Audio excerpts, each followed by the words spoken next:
আসসালামু আলাইকুম সবাইকে, কেমন আছেন সবাই? আজকে আরো একটি রেসিপির ভিডিও নিয়ে আপনাদের সাথে চলে আসলাম। আজকে করেছিলাম ডুমুর ভাজি।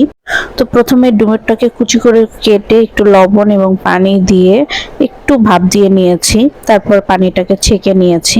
এরপর কড়াইতে সরিষার তেল দিয়ে তার ভিতর শুকনো মরিচ এবং কালো জিরা ভালোভাবে ফোড়ন দিয়ে দিয়েছি।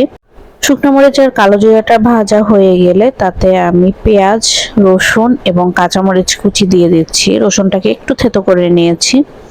এবার এটাকে খুব ভালোভাবে ভেজে নেব। খুব ভালোভাবে পেঁয়াজ রসুন ভাজা হয়ে গেলে এবার তাতে সিদ্ধ করে পানি ঝরিয়ে রাখা ডুমুরগুলো দিয়ে দেব। এতে কোনো হলুদ ব্যবহার করছি না, আর যেহেতু সিদ্ধ করার সময় লবণ দিয়েছি তাই আর লবণ দিচ্ছি না। এবার এটাকে খুব ভালোভাবে ভাজতে হবে এবং পুরো পানিটাকে শুকনো করে ফেলতে হবে। ভাজতে ভাজতে যখন এটা একটু মুচমুচে হয়ে যাবে তখন এটাকে নামিয়ে ফেলতে হবে। তৈরি হয়ে গেল ডুমুর ভাজি।